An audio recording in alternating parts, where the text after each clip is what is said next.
Hi, I'm Rory, and with me, as always, is Ken. How are you, Ken? How are you doing? I'm exceptionally well, Rory. You find me from a different studio location today. We've moved home, so this is my new studio. Hopefully the sound is coming through good and strong as it normally does. Welcome to the Counselling Tutor Podcast. This is episode 225. 3 topics today, starting off with our Counselling Foundations, where we revisit that underpins good counselling practice. And today, a bit of theory as we delve into the configurations of self. Oh, it's an exciting one, that. Moving on to practice matters, first we're going to stop off at focus on self, Rory, because we recognize that we ourselves, with the heartbeat of our practice, we need to be okay to be there in service of our clients. And today we speak about continuing professional development, but a professional side of that, a qualification, that next step, you might say, and that is, are you ready to become a clinical supervisor, a counseling supervisor? So we'll be delving into that and then into practice matters. And the reason I kind of maybe stumbled into practice matters a little prematurely there, Rory, is because I'm really excited of what practice matters holds today. And I'm not going to let the cat out of the bag. I am going to say we have a guest. I am going to say his name is Wayne Lawrence, but you are going to wait and stick around, and believe me, it will be well worth the wait, because the topic is extremely interesting. So that to look forward to. There's the hook, Rory. There's the hook. Stay tuned, as they say in broadcasting. But we start off while we visit those Counselling Foundations with that bit of theory called configurations of self. First of all, Rory, what is configurations of self? Well, I think it could be categorized as the many voices inside the one. Of course, we're talking about the work of Dave Mearns, a large and influential voice in the world of person-centered counselling. And configurations of self is a development of person-centered therapy. It builds on the work of John Rowan and subpersonalities, and can trace its roots really back to Mikhail Beltin and William James, talking about the I and the me. So configurations of self is where you have different voices in you. Now, I'm not talking about psychotic voices in your head. I'm talking about emotional voices. So have a think about this if you're listening. Have you ever had a day when you have a bit of an angry voice in you, or you have a bit of a sad voice, or you have a really excited voice? Perhaps it's a birthday or a celebration. Those voices that we have form a little group of personalities, like a little tribe within our emotional system. And as such, at any given time, we can be kind of taken over by those voices. I'm sure that we've all been excited about doing something really, really exciting, and it becomes all encompassing. And sometimes in the therapy room, Ken, clients come and they have voices that are frightened voices, that are scared voices, that are voices of anger or voices of regret. And we always try to meet the client where they are. So recognizing the voice, the tone, the nonverbal communication allows us to meet the client where they are and be closer to their frame of reference. Oh, I like it. I think that is beautifully described of what is configurations of self. And I recognize, as you're speaking about those voices, that you can have more than one voice speaking at a time. So you may have the excited, let's go for the excited voice. You may have the excited voice that is all excited, and like you say, it can be all encompassing. But then there might be another voice that comes in and go, come on, you mustn't get too excited about this. And you've almost got two voices. And we often see this presented in the therapy room, where a client may present with something and share how they're going on, and then they may come in with another voice almost immediately saying, but you know what, I've just got to get on with it. I can't be feeling like this. I shouldn't be feeling like this. I shouldn't be wallowing in that. And you've got these two different voices. And when I picked up on this theory for the first time, which was during my studies under you, Rory, I'm glad to say, I really found it really interesting, because I was unaware of it. I guess it was outside my awareness, these different voices. until I started looking. And when you look to self, you can start identifying the voices. And what's a lot of fun is giving them names and little personalities. So I've got one that I'm going to share with you now, who's a judge. And it's a judge that kind of wiggles its finger at me and tells me what I could have done, what I should have done, what I should do, how I should have handled that, how I should handle what's coming up. It's always judging. And I recognize this voice when it comes up now. But what I do to kind of take the power out of it is I put a little judge's wig on it. So in the United Kingdom courts, the horsehair wigs are worn. So I put a big wig on it, and it makes it more recognizable. Because I think when the voices come, they can be out of awareness, and we're taken by that voice or that inside personality or by that part of ourselves. And we identify that that is us. But by giving it a name and a personality, recognize it when it comes, we can go, aha, I see you. There you are with your big wig on it. At least we have an awareness around that. And we don't have to fully identify or submerge ourselves into believing that that is the whole of us. Because it can seem like it's the whole of us at the time when it's the voice that is the loudest, Rory. Absolutely, Ken. And you've said something quite significant there. You've said out of awareness. And those who come from the person-centered canon, the lexicon of work of people like Carl Rogers, would say, well, don't we work on the edge of awareness? Mm. And here's the thing, the work of John Rowan, the work of Dave Mearns, gets us closer to our friends in the psychoanalytical world. And when you talk about voices, of course, we've talked on the podcast about parent, adult, and child, the TA voice. Yeah. But actually, we're not far away. And it's where psychoanalytical theory and humanistic theory actually bump together. In fact, some may say slightly overlap. And that's why it's such an exciting theory, because it brings to awareness those voices in us. And I'm going to share with you a fun fact. If you want to conceptualize what this looks like, for those of you who are Trekkers, who watch Star Trek, have a think about this. There's Ken. If you can't see this on the podcast, but on the video, Ken's doing his live long and prosper sign for the video. For the Vulcan. Yes, that's it. And if you think of the Starship Enterprise as a person, boldly going where no one has gone before. In other words, moving through life, seeing and experiencing really different things as we do through the arc of our lives. And if you think of the crew as the configurations of self, so you have Commander Worf, and he's the warrior. He wants to fight everybody. Mm. And then you have Commander Riker, and he's the Romeo. And he likes to do the romance thing. And then you've got Diana Troy. She's the counselor, so she's like the wisdom. And then you've got Jean-Luc Picard, and he's the kind of person who does the thinking. And of course, you've got Commander Data, an android who is searching for humanity, a very existential position. And if you think of it like that, that actually fits very well the configurations of self. And another little fun fact, Gene Roddenberry, who was the founder of Star Trek, was in fact a humanist and was part of the human potential movement. A little fun link there to Carl Rogers. So it's configurations of self. And I'll give you a little challenge. If you want to find your configurations, get yourself a piece of paper, draw a circle on it, and then draw the voices that sometimes drive you. I identified mine many years ago. I have the thinker, the peacemaker, and one that's hidden in a room and that doesn't come out anymore, and that's the assassin.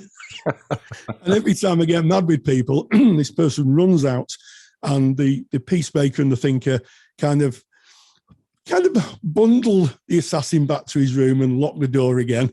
But it's really interesting, and I think it's something that should be taught in all courses, because it gives, as Ken said, an unknown aspect to you that brings into awareness. A fantastic piece of theory. I like that. And as you were describing those configurations of yourself that you've identified, Rory, I recognize when you're speaking about that assassin jumping out, somebody cuts you off in traffic. I bet the door of the assassin's room opens up, and then you have the thinker and the peacemaker, actually, and there's the other voices, and that's the concept of we have more than one voice saying to the assessor, no, it's okay, back in your room, you can hear the door closing as peace is once again restored.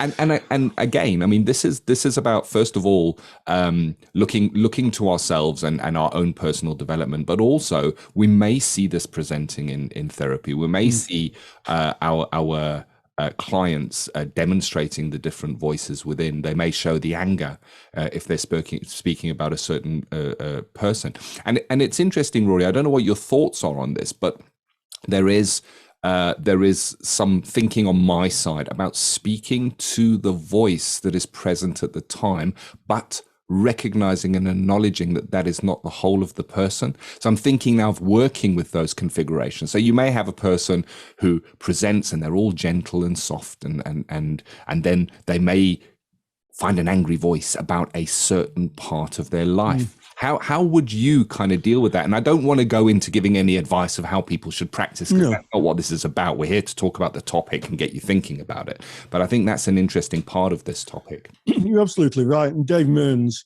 talked a lot, and there's lots of transcripts in his book about meeting clients within those configurations. And I think it speaks to relational depth, and I think it speaks to idiosyncratic empathy, where you're listening so intently, you can see the shift into that subpersonality, and that person speaks maybe from a frightened place, and you adapt yourself to speak to that frightened person, almost like you'd be speaking to a community of people, and each person would be unique within the room. And it's true to say that each person's unique within the person. So yes, we're not teaching people how to practice, but with very intense listening, you can see the shift and be able to speak directly to that subpersonality, so that person feels heard. Even my assassin needs to feel heard, Ken. Yes.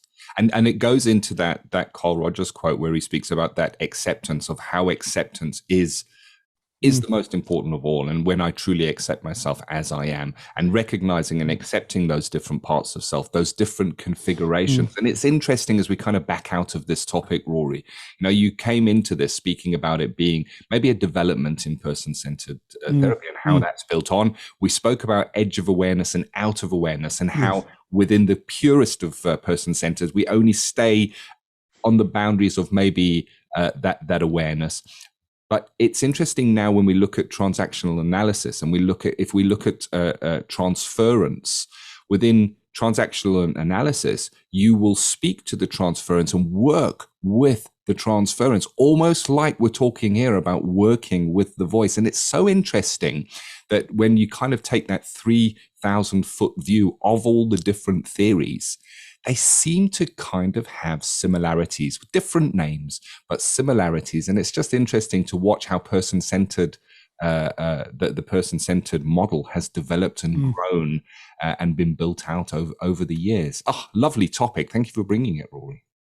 Well, it's a pleasure. And as I say, if you're listening out there in podcast land, have a think about your subpersonalities, write them down.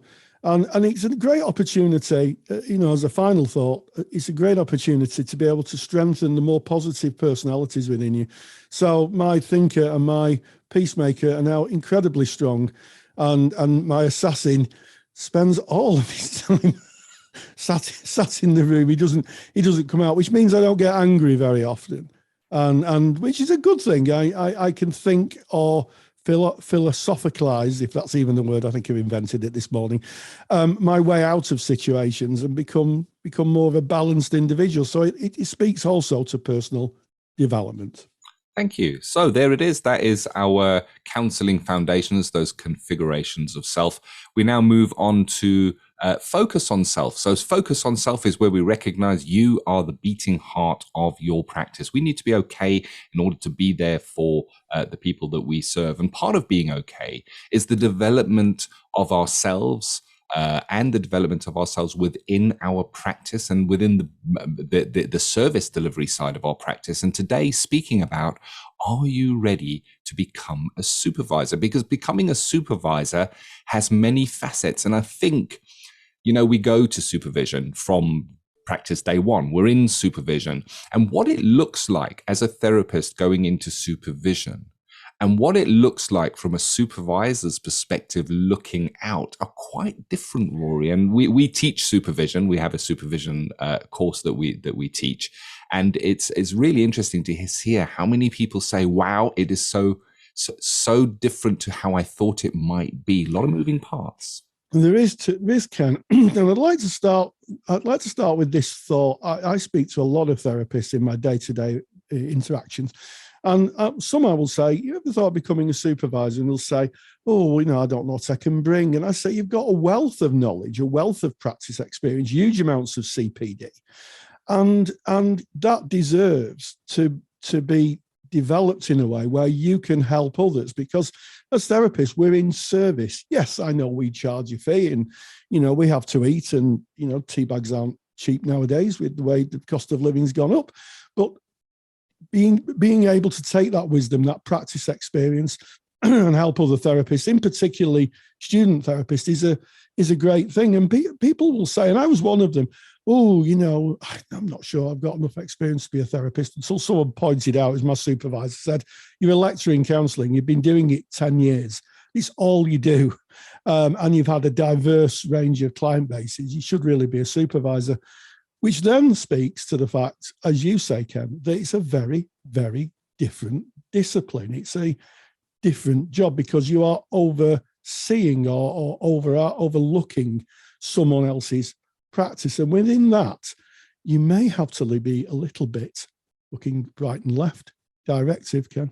Yeah. Very much so. And then that is one of the elements specifically. Well, I mean, it depends on what your modality is. But if you are primarily trained in a person-centered modality, then you'd work in a non-directive way. As soon as you step into a supervision position, it is your job to be directive. It really is, because you're overseeing somebody's practice, multiple practices, and you're doing that in service of the clients that see those therapists. Mm-hmm. So yes, of course, we're serving the counselor who will come to supervision, but the first duty of care of a supervisor is to the client, not to the therapist. Of course, working with the therapist in service of that client. And I think in terms of, if you're looking to yourself and saying, am I ready to become a supervisor within my own journey?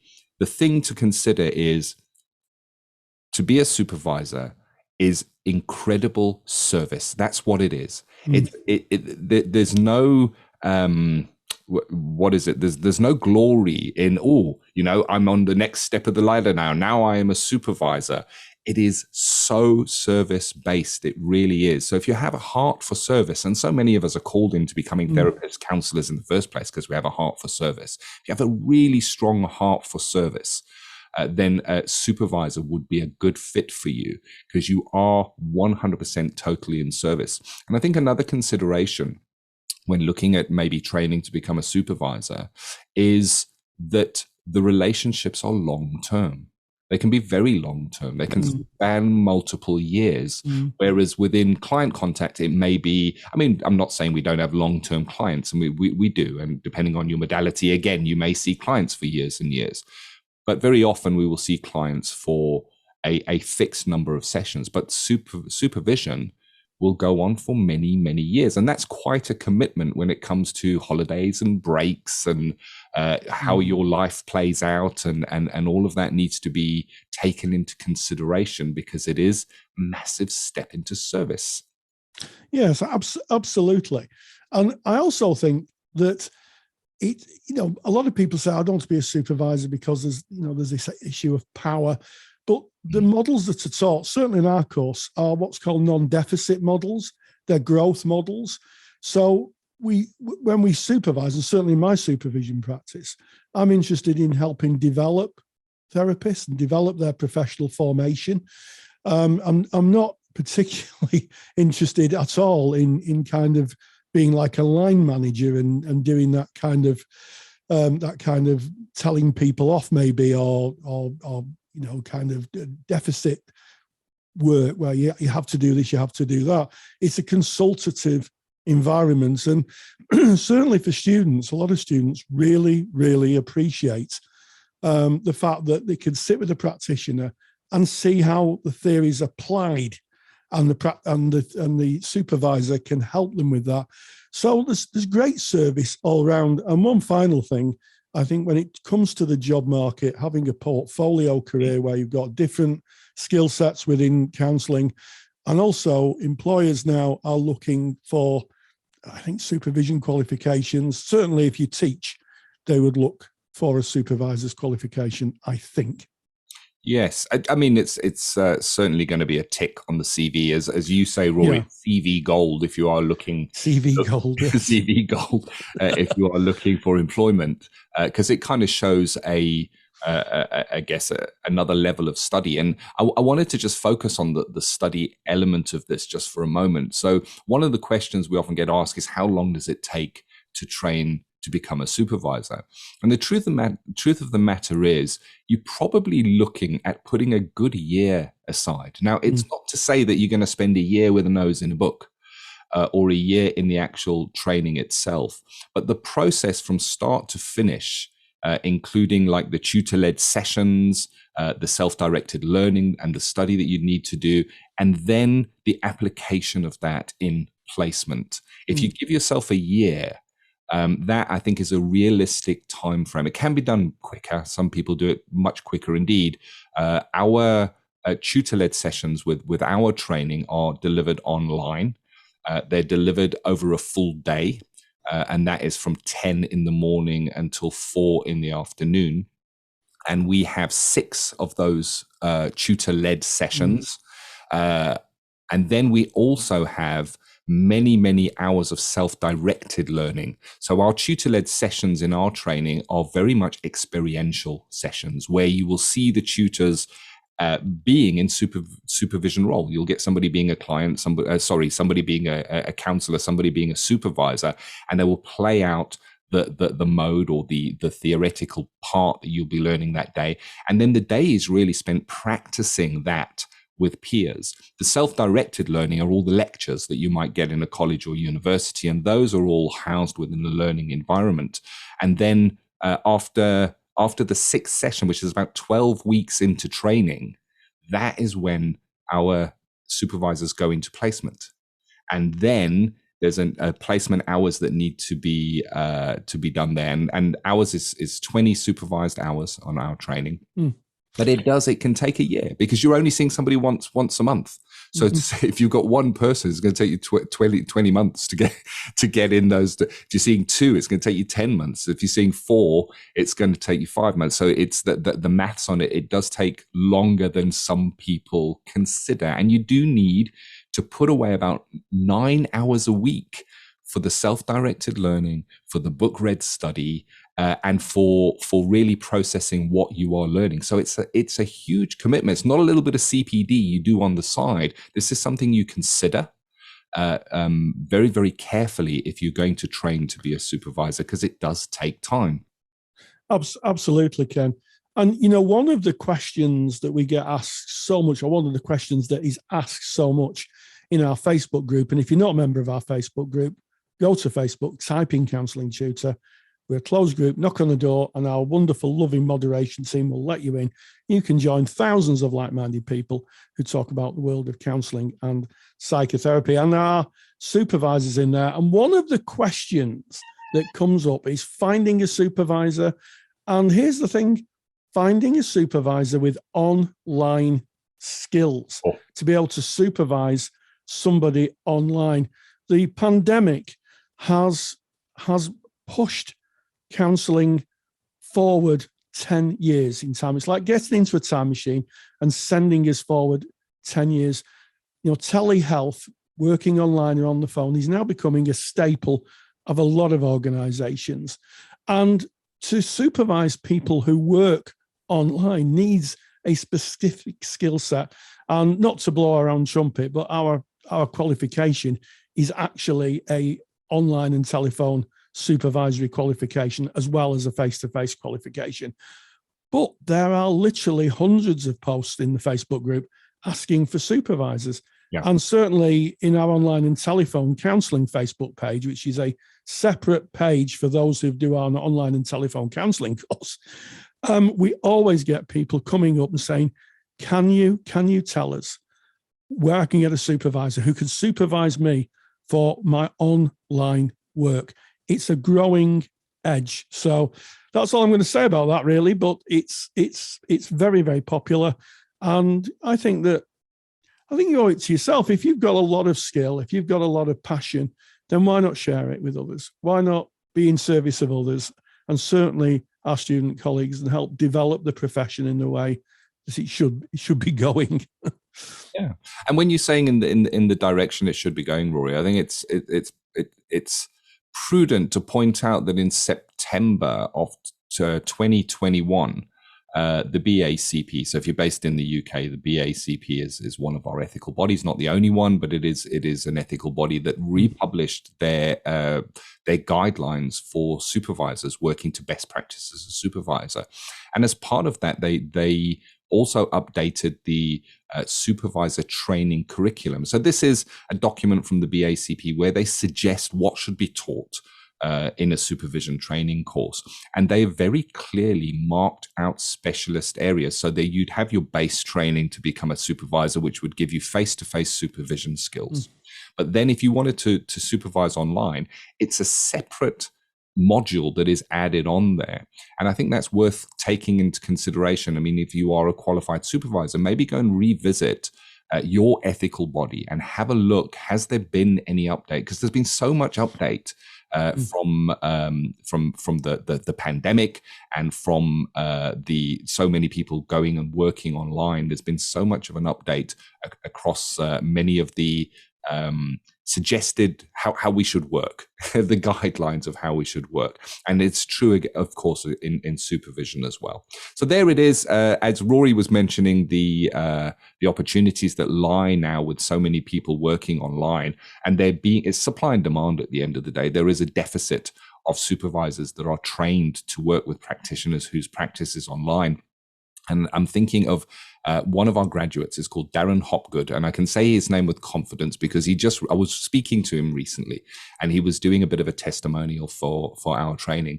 And he was saying, Rory, that before his supervision training, he had one or two clients, and he was struggling within his practice, he's in private practice. Post his supervision training, he's now graduated and he's fully qualified. He's done his placement hours. He's now referring people on to other practitioners, because it really does do that. It opens, as you say, Rory, your portfolio. It gives you another arrow for your bow. It really does. But it is a serious consideration. It is a massively serious commitment. It's a good year of your life. You're looking at about 9 hours per week of study and training.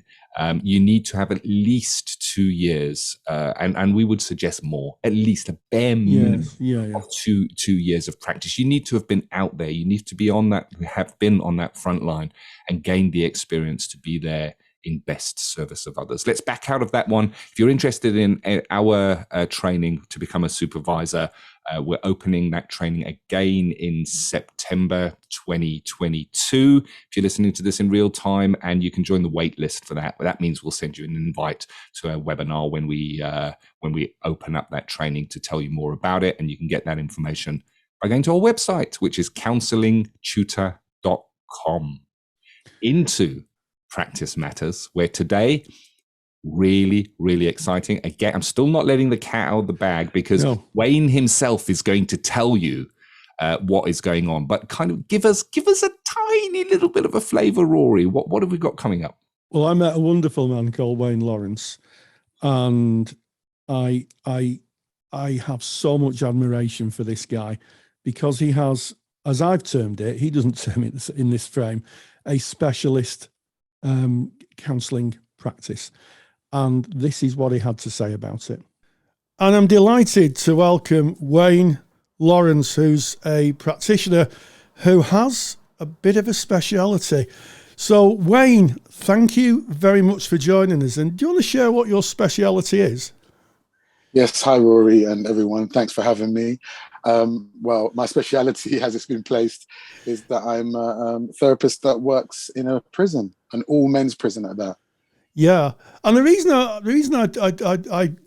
would say it's a speciality is because I think there's a specific kind of set of training and things to be taken into account when working within a prison. So first of all, let's start by asking, how long have you worked in a prison environment? Thanks. I've actually been there coming this June, 2020, it will be 3 years. Uh-huh. So I was fortunate to be able to work, in this prison setting, because I've come from a background before even going down the route of becoming a therapist. I worked in health and social care for at least over 10 to 12 years. And so that's been in every area of health and social care, whether it's been care homes, whether it's, been like support work, working in the communities, lone working, adults, substance misuse, mental health, family interactions. It's been all of it. And so actually coming into the prison setting, it was a great inevitability in some ways as well. Yeah. Yeah. And you talk about inevitability. So is that what drew you into working at a prison? Yeah. I mean, for me, I'm actually a Black male myself. And so one of the things that even drew me to therapy in itself was when I was working as a support worker, I felt limited in what I could support people with. So, I might help them with things pertaining to their homes, things to do with jobs or benefits. But what I noticed is I would sit with them and they would be conditioned to whatever happened around them, but nothing seemed to change within how they saw themselves in the mirror, right? Yeah. So it helped me to eventually look at, well, what could I do if I had this time with them that might help and support a person with themselves, with looking and being with themselves. So that was kind of one of the areas that took me down that route. And I also wanted to be able to do this from a point of view of giving men this opportunity to speak, to be able to communicate and hopefully, be honest about what it really means to be a man and what it means for them to be a man in terms of where they've come from or where they're going. Yeah. Yeah, and I guess that's answered the question of what kind of motivated you to be a helper. You were saying that as a support worker you could only do so much. It was more practical than emotional, and having been a support worker, I know you've got to be very, very careful not to cross the line into therapy. Exactly. Because it's not a contracted space, is it? Exactly that. And I mean, when I was doing what I was doing as a lone worker and so on, what I'd noticed was the relationship, again, was one of those main fundamental important things, right? So I developed relationships with my clients. And so I noticed I was the focal point of them sharing when they were upset, when something wasn't going right. So they wouldn't even communicate this sometimes to their psychiatric nurse or to various other carers. They would do it with me. And so I think from even then, I noticed the importance of that one-to-one relationship and the rapport that was developed. Yeah, absolutely. So, yeah, and I think that's really important to state that, isn't it? That sometimes for people who've got a lot of difficulties going on in their life, sometimes having a single point of reliable contact of someone who's a stabilising influence is really, really, really important, isn't it? Because sometimes there can be so much chaos going around people that it's hard to know who to go to. Absolutely. Very true. So thinking about working in a prison environment, is there any specific training that you need to go through if you want to work in a prison? It's such an interesting question because for me personally, I think if I'm looking at it from a training point of view, what's helped me was the fact that I did do support work before. And what that means and how that looks is I am aware of joint agency working, right? I have an understanding of going onto computers and logging information, finding ways to communicate with other services and for them to communicate with me. That sense of working helped, really did help me. But when we talk about training in regards to, being a specific type of therapist that could go into a prison, I wouldn't necessarily say that's the case, because the reality is when you eventually get into the space where it's yourself and the client, the functionalities are exactly the same. Yeah. Right. What I would say that I think you do have to come to a certain sense of understanding is that it's not the same setting. So the general idea is in the prison, the prison is the law. So whereas even when we talk about, what am I thinking about? There's just certain areas that's the prime example. So if I was going to have a session and I sat down with a client and then something took place in the prison, if the prison officer comes to me and says, right, this has to be shut down, the client has to go back to their cell, it just has to happen. There's not a conversation of, oh, but what about the client's needs? What about, do you see what I mean? It's in the prison, I am in some ways bound by the law of the prison, and I have to honor that because it's the functionality, again, of how the prison keeps people safe, including myself. Yeah, and I've heard this from people who've worked in prisons, that sometimes there's a lockdown and everybody's literally locked in for a period of time, and that can be support staff and the inmates, and then eventually once that lockdown is complete, then free movement starts again. Yes, and I guess there's some laws that you wouldn't usually put in a contract if you weren't working outside a prison setting. Exactly. And that's again what it is. It's being mindful, and you develop it over time. So even if people are sitting there thinking, oh, I couldn't do that, believe it or not, it is something that with time you adjust, which again is one of the, especially if you've got certain models and approaches, it's about being person-centered. And so the idea that I've developed this understanding that, like you said, if there's a lockdown, one of the things I would still do is go to the cell door of my client and say, as you're aware, there's a lockdown, so we can't meet this week. We'll meet next week, or I may come back if I have a certain period of time and see you, when the lockdown is finished. So it's again about the approach you have to your clients, which is still person-centered. It's still being mindful of, the core conditions, but at the same time, and they recognize it as well. They honor the idea that they know, and actually most of the time, the preference for them is that I communicated that to them and didn't just leave them. Yeah. And I think that there's an interesting dynamic there, isn't there? That you're not part of the prison establishment as such. You're exactly there. You're not wearing a prison officer's uniform. With great respect to any prison officer who may be listening to the podcast, but you're not. It's not the us and them situation that can sometimes play out. That's right. Exactly that. Yeah. Now, one of the things that I've always wondered about, and prisons are a closed environment, and of course, at the end of a session, clients can get very, very, very upset. And, what happens usually is that people make their way home. They travel by public transport or car or however they get home. And they have time to, as I term it, decompress, to be able to bring themselves back in the real world. It's rather trickier, I think, in a prison environment, isn't it? And we were talking in our little preamble before we recorded about, certain considerations that need to be thought about when someone's going back into what can be quite a tough environment. Yeah. I mean, it's actually very important. And again, this is, like you mentioned before about learning, these are the things that I've learned to adapt and to internalize as being a therapist that works in the prison. And that is, I've worked and work with very vulnerable people who put on masks, basically, right? So whether it's from the fact that they've come from backgrounds where they've had to put on masks to show themselves tougher, more so they then come into this prison environment, and the vulnerable individual being vulnerable can be of great harm. And so at times I've even acknowledged that in a session. And so it's been like, someone's began to obviously become emotional, cry, be upset.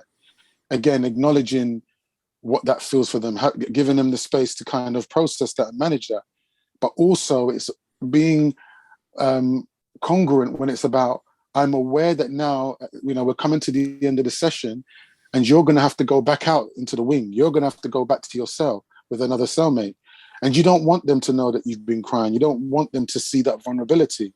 And so even at times, I've even sat with them and said, right, we're coming to an end. I'm going to give you some time just to readjust. And in a way, I've actually used the term. I've said, I understand that you may need to wear masks here to protect yourself. So this time you can now use to readjust, to put back on the mask, to go back out of this room. Because like you said, they don't have that ability to then come out of the door. I mean, in some of the wings, obviously, it's already really loud. It's already really chaotic. So in some ways, just giving them that little time to ground themselves before they go out, take that deep breath.